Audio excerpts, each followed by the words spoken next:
Tokyo cycle.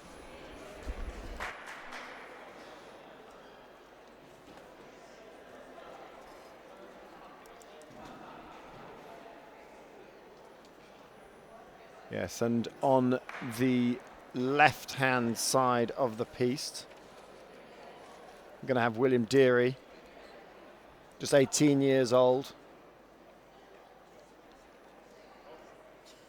No, hold on, they've switched it around. I've got it wrong. On the right-hand side of the piste is going to be Deary. On the left-hand side of the piste will be JJ Webb.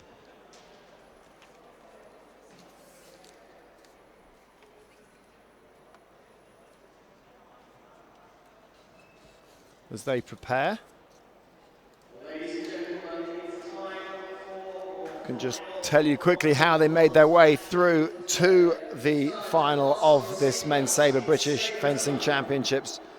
William Deary took out George Burton in the quarterfinals, and then Joshua Maxwell in the semis. JJ Webb went up against Thomas Mottershed in the quarterfinals and Curtis Miller in the semi-finals. I was talking to William Deary before this fight started, and he said he just ran out of steam a little bit in the semi-final against Joshua Maxwell. Got an early lead, but then let him back into the competition. It's JJ Webb that took a knock early on in the competition, a real bad blow to the back of the head, courtesy of Thomas Mottershed. Yeah, some big actions from Tom in that fight, and he did, like you say, give JJ a bit of a nick, but there's no chance of Will Deary not having enough steam for this fight. It's a gold medal match at the British Championship, so he'll definitely be up for it, and he can't afford to give up anything here in terms of power, because I think JJ's coming here with a real tactic of drawing his opponent in on the attack, and I'm looking for an attack on preparation. JJ knows that Will Deary is great at using the whole piste. He's very solid in the middle. And you're going to ask me what I mean by that, so I'm going to explain solid it. Solid in his middle or in the middle of the piste? In the middle of the piste. So he's going to go straight for the attack, or he's going to draw it and get away. He knows what he's going to do, and he's very clear about it. But he knows he has to be careful. But Deary, for me, a little bit sharper on the change of direction.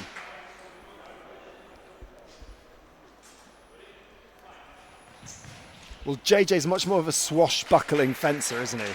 He likes to get going and build an attack. And once he starts moving and he starts flowing, like he has done with his first few points, if you allow him that room, then he's very difficult to stop. He's a rhythm and timing fencer, you'd say, JJ. He's got great parries, and he uses the whole piste, and he likes to use the whole piste. Deary's strength, as I said, is in the change of direction, and his physical intensity. You know when you're in a fight with Will Deary, and if there's any hesitation or the slightest pause from JJ, Deary will be all over him.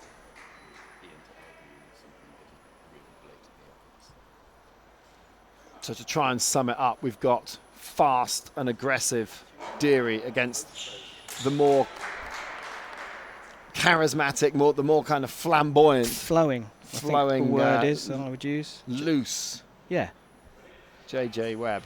And the other thing is there's a bit of needle here as well. I mean, these two boys are great friends. I saw them in Bourges. They were together. They were walking around the venue on the days that they weren't fencing together. They're good buddies. But listen, you put your mask on, you're enemies. You fight, and you fight to win. Deary's had the edge over JJ Webb for certainly the last few months this season. He's edged him.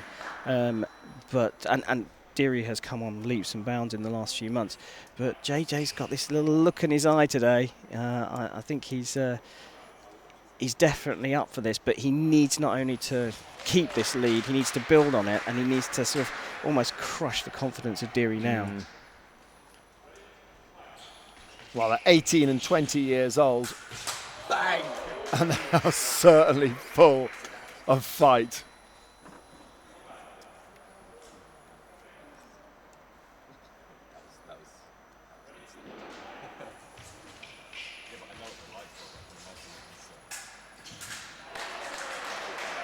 Just went after him there, Deary, didn't he? Yeah, absolutely. He knows he's got to claw this deficit back. Of course, they stop again at 8 hits in Sabre, no clock. And JJ's going out for a big one, but Deary was ready for that counter-action, blocking out his opponent's attack as well. One light on the box, easy for us to call as well as the referee. Attempted trap, and so Webb stepped in, said, come on then, come and get me. Tried to pick up a parry riposte, didn't manage to land the parry. The attack goes through.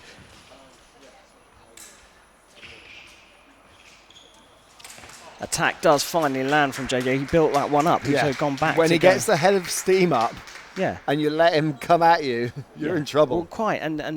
But you have to say there that Will Deary went a long way down, but seemed completely in control when he fought back, and completely in charge as well. And that could have a big bearing on the second half of this fight.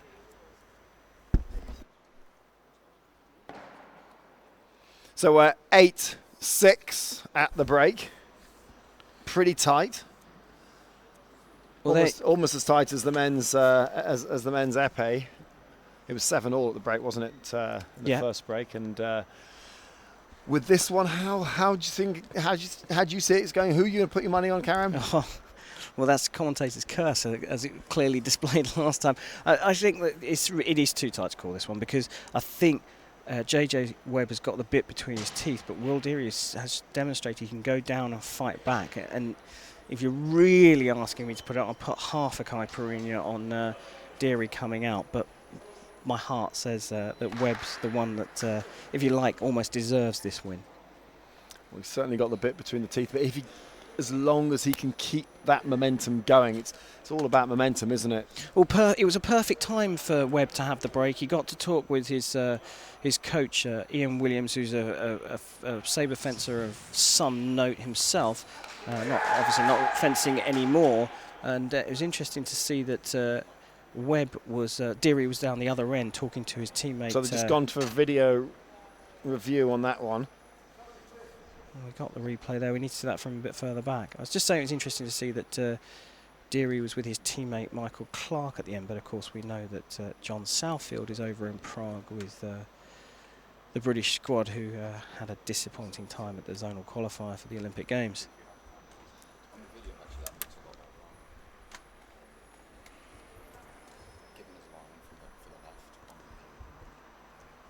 So he established. So he's point in line. Yeah, point in line, exactly. So established point in line. So that was what was given. It was challenged by Deary. He's saying that he started the attack first. So the referee, Julian Rose, went to have a look at the video, and it was a good call from Deary because it's been overturned and the hit goes to the Truro fencer. Well, that's a big point. That is a big point.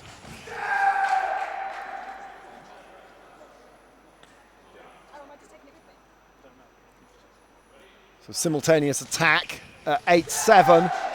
One light on the box brings it to 8 apiece.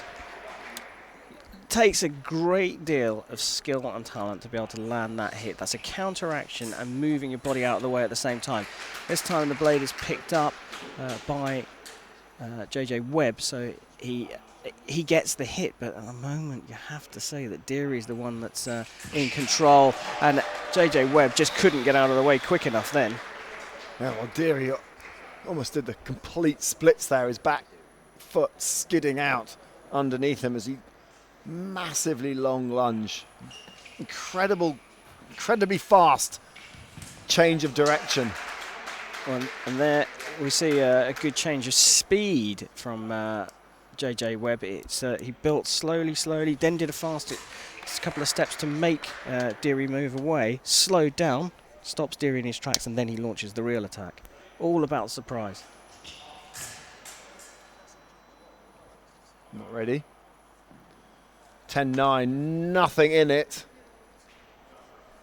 Well, we promised a grand finale, and this is not disappointing. Oh, big call. Big call. But JJ thought he had that one. Is he going to go for a video? Not challenged. No. Oh, maybe it is challenged. Did he go and have a look at it? No. Hit stands and no challenge from JJ or his coach Ian. So 10 apiece. Final of the British Championships here at the University of East London. Actually, Graham, I'm thinking about it, and I think JJ would have challenged that, but I don't think he's got any video calls left. He's used both of them. You only get 2 calls, and if they're both not overturned, if they're incorrect calls, you lose them. So he's out of calls. And he now no longer has the lead. Well, as soon as I say that, Yeah. it's now 11 apiece.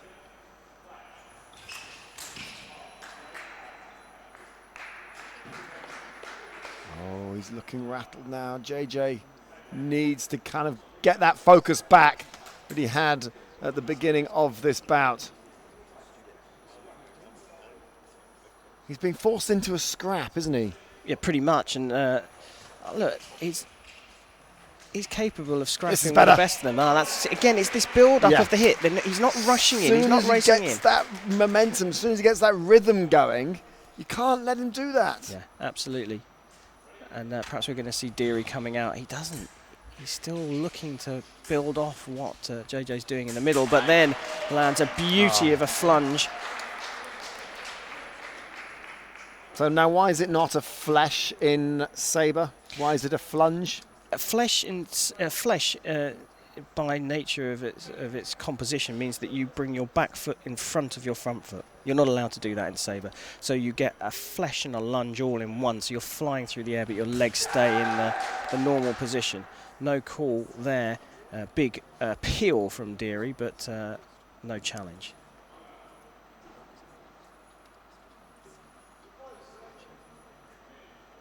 Getting very tight, 12-13.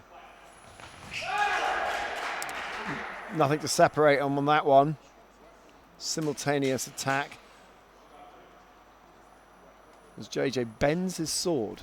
Yeah, hands it in. It's bent the wrong way, and sometimes it takes a little bit longer than the fencer's prepared to take to straighten it in fight. So they'll just surrender it to the referee, get it back at the end of the fight, and take the time to straighten it. Usually those weapons end up as the training weapons because you can no longer feel confident using them in competitions. Also gives you a bit of time to regain your focus and regain your thoughts as they go at each other. And that time it went to Deary, and he is now 1 point away from taking the British title. Yeah, Webb ending up in a closed line in his attack. Oh, he's down! The attack still stands though. Did Deary slip then? He did slip. Is there a bit of He dust slipped. on the piece? He slipped. Maybe? That's the second time he slipped in this bout, except that time it was his front foot that went away from him, and he became a sitting target. There's nothing you could do about that. You can just see on the replay there, he was down. Yeah, nowhere to go. You can't. In a hurdler's position, and all JJ Webb had to do was just walk in and tap him on the head. Well, he's got to do it again if he's going to stay in this title fight. No, who's that one? That's simultaneous. It's gone to... who called that? Was that the referee deciding to go to a video review of his own volition? No, it was Deary that called it. Because well, the only reason I say that is because we know that Webb hasn't got any video calls left. Big call. You just got a replay there. And here it comes again. Yeah, here we go. Well, I mean, you can kind of see why Deary might think it's his, but I'm not 100% convinced. Well, who starts the attack first? They're having a really good look at it, but Julian Rose has come back and already signalled that he is not going to separate them. Here we go. So 13-14 in the final. It's now 14 all. Well, you wanted a tight one. What a way to end this British Championships here in East London. It all comes down to the final hit. JJ Webb is convinced that he's got it. It's gone to a replay. Well, this is a really big call, but if you're going to give it either way, you have to say attack initially, no from Webb. Deary does nothing, Webb picks it up again. Here we have a it's the replay. It's brilliant. You've got to love these replays. So it looks to me like it's attack left, and Webb is already pumping his fist.